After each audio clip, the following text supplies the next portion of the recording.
আল্লাহকে কে সৃষ্টি করেছেন এমন প্রশ্ন বা কুমন্ত্রণা মনে আসলে কি বলতে হবে? ভাই, এরকম কোন বাজে চিন্তা যদি মনে আসে যে আমি দুনিয়াতে এইভাবে আসছি, সব আল্লাহ সৃষ্টি করছেন, তাহলে আল্লাহরে কে সৃষ্টি করছেন, এরকম যদি মনে আসে, তাহলে সেক্ষেত্রে আপনি বুঝবেন আপনার ভিতরে ঈমান আছে। সাথে সাথে একটা শুকর আদায় করে, এটা খুশির খবর। মনের ভিতরে এরকম বাজে চিন্তা আসলে তখন বুঝবেন যে আপনার ভিতরে ঈমান আছে। কিভাবে বুঝবেন সেটা বলতেছি। একবার এক সাহাবী, তিনি রাসূল আকরাম সাল্লাল্লাহু আলাইহি সাল্লামকে এই কথাটা বলেছেন, ইয়া রাসূলুল্লাহ, আল্লাহ সম্পর্কে আমার মনে বাজে চিন্তা আসে। তখন নবী সাল্লাল্লাহু আলাইহি সাল্লাম বলেছেন যে যাকা নাফসুল ঈমান, এটাই তো ঈমান। ভাই, যে ঘরে সম্পদ আছে সেখানে চোর যায়, যে ঘরে সম্পদ আছে সেখানে, যেটা নাস্তিক ওটার মনে এগুলো আসে না, যেটা বেঈমান ওটার মনে এগুলা।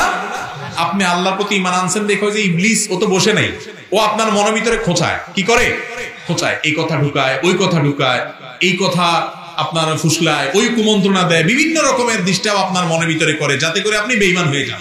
এগুলো যখনই মনে আসবে আপনি তখন বুঝবেন যে ও শয়তানের তো ধরে ফেলছি, এটা তো আমারে খোঁচাইতেছে, এটা তো আমারে খোঁচাইতেছে।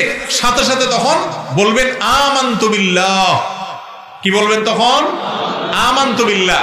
আর বাম দিক দিয়া 3 বার থুতু ফেলবেন। মানুষটা দেখে ফেলায় না, থুতু ফেলানো মানে আবার এক গালবর্তি থুতু না, একবারে শুইর আগে যেরকম থুতু 3 বার ফেলে আমানতু বিল্লাহ পড়বেন।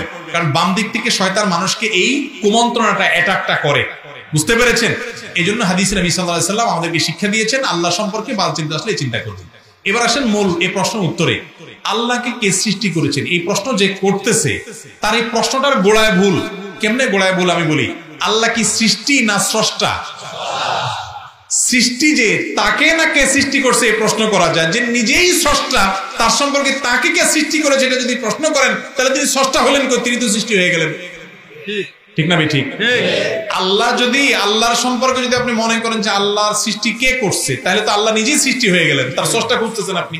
আল্লাহ তো স্রষ্টা, যিনি স্রষ্টা তার আবার স্রষ্টা থাকে নাকি?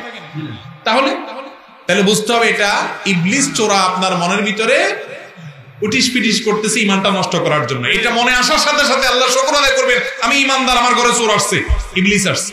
সাথে সাথে আমানতু বিল্লাহ, আল্লাহ প্রতি আমি ঈমান আনলাম, বিশ্বাস করবেন, দেখবেন যে পালাইছে শয়তান। আল্লাহ তাআলা আমাদেরকে হেফাজত করুন।